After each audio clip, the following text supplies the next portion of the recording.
Good YouTube, Quinn Wade coming to y'all with that instant analysis on the East Coast, the Beast Coast again. We're gonna talk about the New York Knicks beating, my favorite team, the Boston Celtics, on the analysis playground.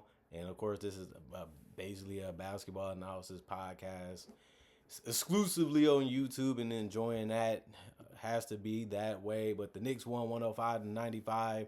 The Knicks actually go to 2-0. That's a great start. The Celtics go to 0-2. But they did win the first quarter 30-22. But it was over after that when the Knicks won the second quarter 42-14. The Celtics never really had a legitimate chance of winning the game, although they did win the third quarter 21-18, in the fourth quarter 30-23. Once they opened it up, they never looked back, honestly, and they was able to get the win. The Knicks did. The Boston Celtics, Sam Hauser did what he normally does, and that space the floor and just be ready to shoot. He did an excellent job of that today. 6 of 10 from three rebounds, one steal, one block, one turnover, one personal foul. He was a minus 14 and plus minus. He finished with 18 points. You can't ask for much more than that. That's what he's going to give you. You're happy that he give it to you, and you just have to accept that. Kata did the same. He's just going to be out there rebounding and trying to protect the rim and just finishing at the basket. And he's going to get free throws for going up strong because you're going to try to stop him if you're a defender on the New York Knicks, and they tried to. But 3 of 5 from the field, 2 of 3 from the free throw line. He got 7 rebounds, 2 of them was offensive, 1 assist, 1 block, 2 turnovers, 3 personal fouls, a -2 and plus minus. Derek White took a lot of shots, but he has to. He's one of our better offensive players, but he only went 3 of 11 from 3. He has to shoot it better if we're going to beat better teams. 5 of 18 from the field in 33 minutes. He did go 2 or 3 from the free throw line. He had 4 assists, 4 rebounds. One of them was offensive with a steal and a block. In the turnover, 3 personal fouls. He finished with 15 points.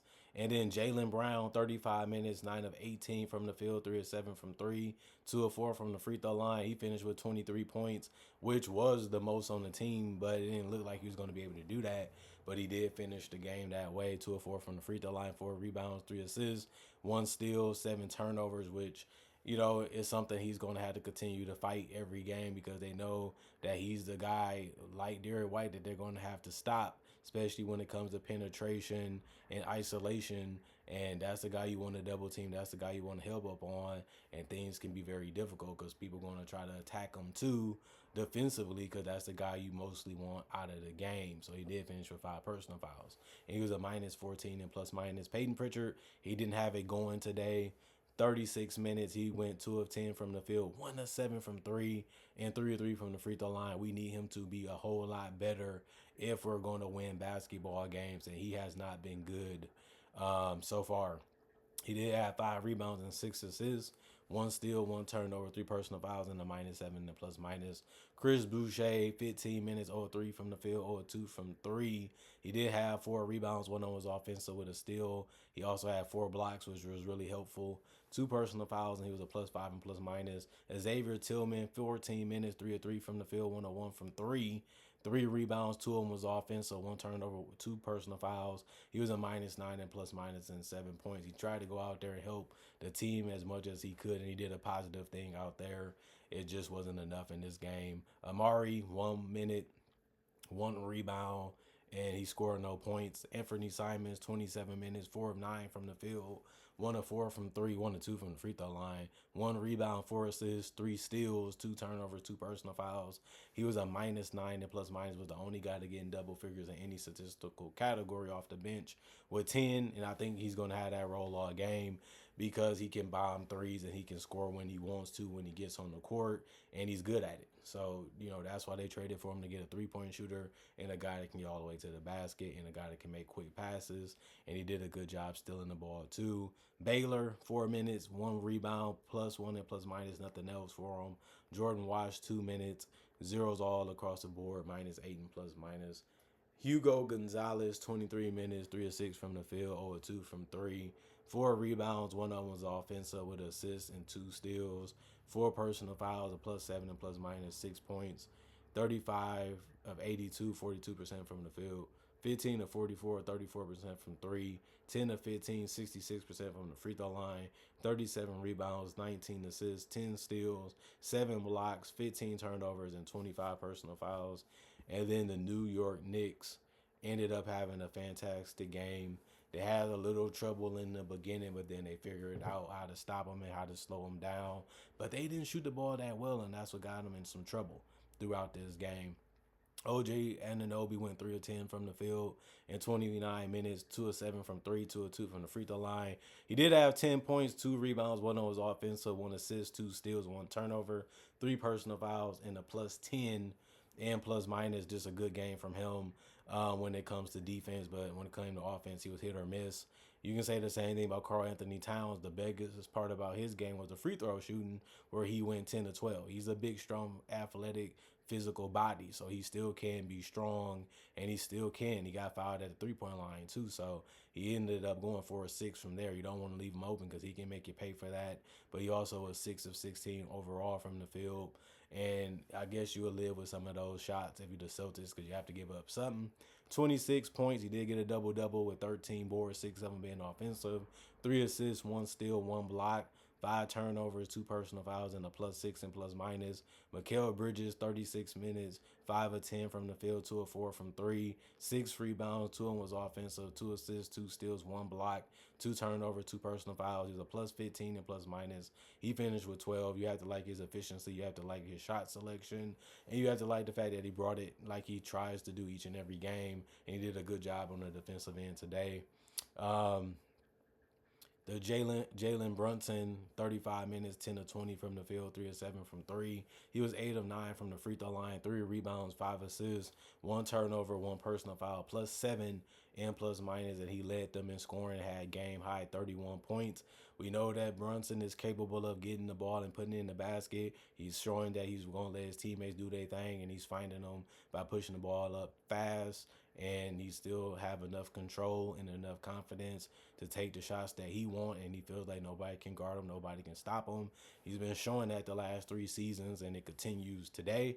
And Miles McBride, 32 minutes, 3 of 7, 3 of 11 from the field, 2 of 9 from 3, 2 of 2 from the free throw line, 10 points. Every starter for the New York Knicks scored in double figures, 4 rebounds, 2 of them was offensive, 4 assists, 1 steal, 1 block, 2 personal fouls, and a plus 3 and plus minus. 2 of 9 from 3, 2 of 2 from the free throw line. Wasn't the greatest shooting for them, but like I said, they didn't really shoot. Some of the guys didn't shoot the ball that well in this game, including Josh Hart. He played 19 minutes, 1 of 8 from the field, or 3 from 3, but he did help drastically with 14 rebounds today, and 6 of them being offensive. He also had 3 assists, 3 personal fouls, and minus 2 and plus minus with 2 points. He's a guy that if you're not playing hard enough or you should give him a chance, he's going to take it in stride and try to make a big difference by having more effort and more energy than you. And that's his game, and it ended up working for him on the boards today. Jordan Clarkson, 16 minutes, 2 of 5 from the field. You'll take it because he went 2 of 4 from 3.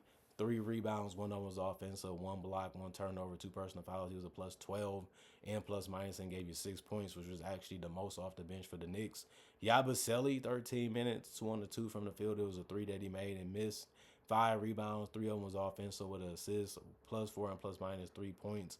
Landry Shamet, 14 minutes, 1 of 2 from the field, and it was a 3 that he missed and made. 3 rebounds, 2 turnovers, 1 personal foul, minus 8 and plus minus 3 points. And Tyler Kolek, 13 minutes, 1 of 2 from the field, or 1 from 3. 4 assists, 1 steal, 3 turnovers, 1 personal foul, a plus 3 and plus minus 2 points. The rest of the guys did not play. Coach's decision: 33 of 86, 38% from the field, 17 of 45, 37% from 3, 22 of 25, 88% from the free throw line. They did out rebound them by a significant margin. They have 53 to their 37, 23 assists. They won that battle. They did lose the steal battle because they had 7 to 10. They also lost the block battle 4 to 7, but they had the same amount of turnovers, which was 15, but they committed less personal fouls, and they did shoot 10 more free throws, and they shot the free throws better than the Celtics, and that was a good edge that they had on them, and they only had committed 17 personal fouls. Both teams didn't shoot the ball that well from the field and from 3, but the Knicks did enough, crashing the boards and taking decent looks. And like I said, the Celtics is one of them teams where if they 3-point shot is falling, they dangerous. But if it's missing, they gonna get blown out many a game. You know, Jaylen Brown can get his 25 to 30. It ain't gonna matter if his teammates ain't shooting the ball that well. You know, if Peyton Pritchard is missing, Simons is missing, and the other guys is not taking a lot of shots because they're not getting in the right areas or they're just getting locked up defensively, the Celtics is just gonna look predictable. And if they look predictable like they did today, they're gonna be beatable. And most people look at them as that type of team this year, and I can't really disagree with it watching these games and watching preseason. But like I said, they're dangerous because they can erupt and they can make a lot of shots and they can make a lot of threes and they can get them up quickly and they decent defensively from time to time when they really lock in. But it's just not enough if you can't get to stops and make shots. They didn't do it enough to be able to be a real threat to beat the Knicks today. The Knicks look at it like we should have beat them.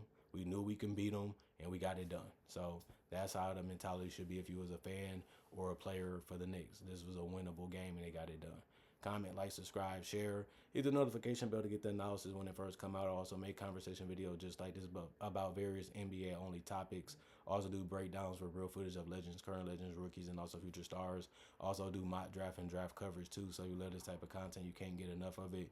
This may be the channel for you because I got over 3,000 plus videos already on my channel that you can watch, and it's for free. Not only that, I also upload basically every single day throughout the day too, so it always give you some NBA content that you can watch and enjoy if you're that big of a fan of the NBA. Other than that, thank y'all for appreciating the content for what it is and continuing to come back, and thank y'all for supporting me in the past, and hope y'all continue to support me in the future. All I can say is y'all stay blessed up, y'all stay good. I'll be back with some more analysis later today, and thanks for checking out the channel, and thanks for continuing to support the channel. And all I can say is y'all stay blessed up. I'm gone for now. Peace.